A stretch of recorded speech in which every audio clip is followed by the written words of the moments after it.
नमस्कार, बिहार मिथिला न्यूज में आपका स्वागत है। मैं हूं मनोज और बड़ी खबर ये बता दें कि बिहार की राजनीति में अब टिकट देने का सिलसिला शुरू हो गया है।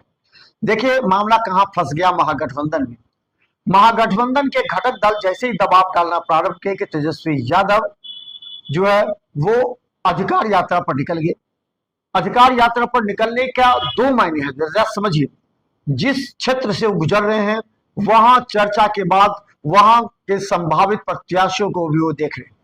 उन्होंने खुलकर एक सभा में कहा कि देखिए सबको महागठबंधन को जिताना है, टिकट किसी को मिलेगा या किसी को नहीं मिल सकता है, लेकिन अगर किसी को नहीं मिला तो उसको विरोध नहीं करना चाहिए, उसको सपोर्ट करना चाहिए कि आने वाले समय में उसको हम बड़ा पद दे सकते हैं। ये क्यों कहना पड़ा? इसलिए कहना पड़ा कि महागठबंधन के अंदर ही अंदर एक आक्रोश फूट रहा है। किसे कितनी सीट, कौन सी पुरानी पार्टी सबसे अधिक है, किसका वोट बैंक अधिक है, किसका आधार बैंक अधिक है। ये सभी जानते हैं कि राजद के वोट बैंक के सहारे ही अन्य घटक दलों को टिकट मिलता है और उनको जीत मिलती है। बड़ा भाई बिहार में निश्चित तौर पर राजद है, कांग्रेस के रहते हुए भी।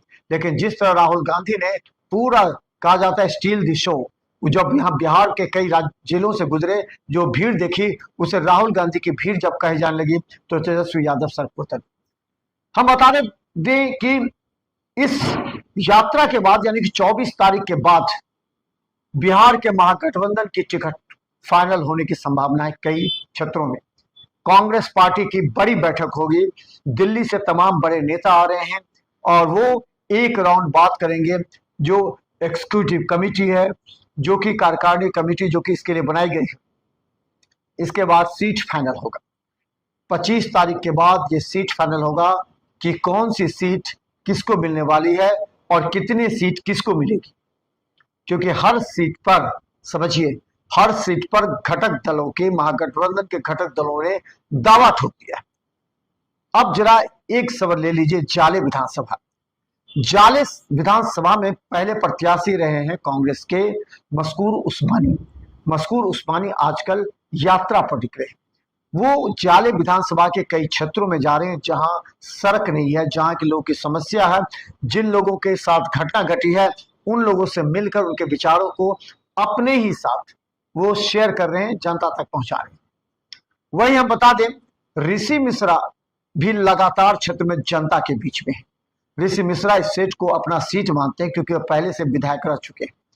ऋषि मिश्रा को तेजस्वी यादव का भी समर्थन मिला हुआ है, इसीलिए इस क्षेत्र में चर्चा है कि ऋषि मिश्रा को टिकट मिल सकता है।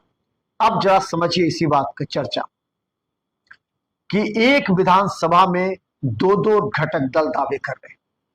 अब आ जाइए बेनीपुर। बेनीपुर विधानसभा में भी कमल सेठ, जो कि इसी शर्त पर राष्ट्रीय जनता दल में शामिल हुए थे कि उनको टिकट मिल जाएगा, लेकिन ये सीट भी कांग्रेस के खाते में है। यहां से मिथिलेश चौधरी जीते थे, जो कीर्ति आजाद के रिश्तेदार थे। अब वहां से डॉक्टर मदन मोहन झा, जो प्रदेश कांग्रेस अध्यक्ष रहे हैं, उनके पुत्र माधव झा है, जिनकी चर्चा चल रही है कि उनको टिकट मिलना लगभग तय है। अब यहां भी देखिए घटक दल के दो आमने सामने हैं, कमल सेठ और माधव झा। ये तमाम बातें हम इसलिए कह रहे हैं कि घटक दल के अंदर जो अंदर ही खिंचातानी है। अब आ जाइए बहादुरपुर।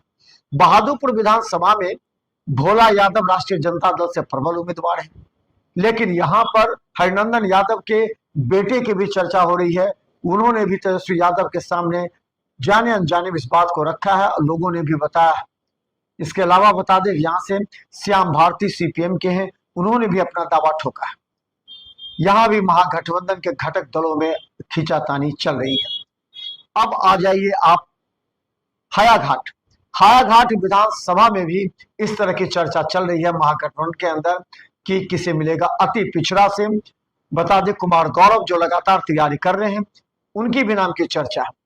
वही राष्ट्रीय जनता दल से भी जगन्नाथ सिंह है, जो कि लालू प्रसाद यादव के वकील माने जाते हैं, उन्होंने भी अपना क्षेत्र भवन कार्य प्रारंभ कर दिया है। जगन्नाथ सिंह की भी चर्चा है।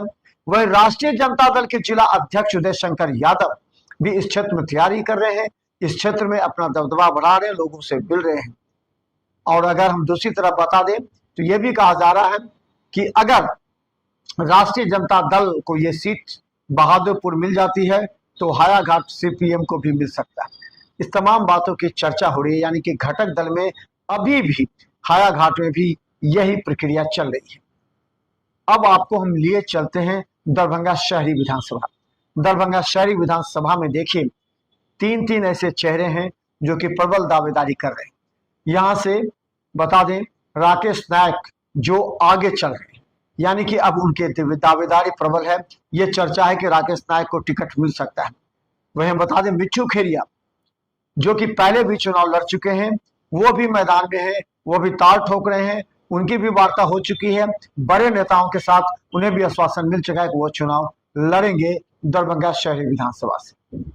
अब समझिए कि बद्री पूर्वे जो वीआईपी से हैं, उन्होंने भी अपना दावा ठोका है, जगह जगह पोस्टर लगा दिया। उन्हें भी आश्वासन मिल चुका है मुकेश सहनी से कि आप शहरी विधानसभा में चुनाव की तैयारी कीजिए।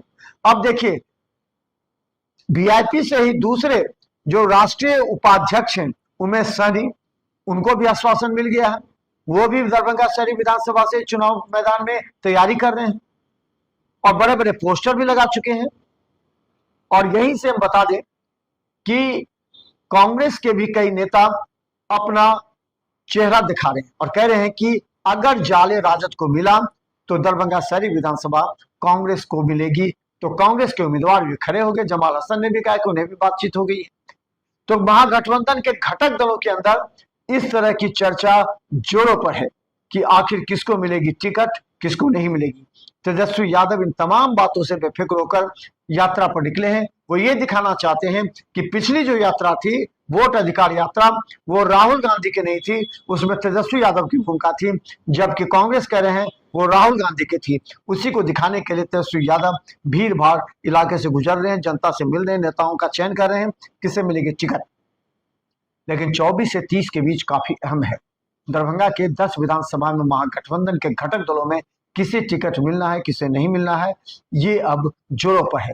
25 के बाद सभी नेता सीधा पटना बैठेंगे, कुछ नेता तो दिल्ली से ही दरवाजा खटखटाएंगे।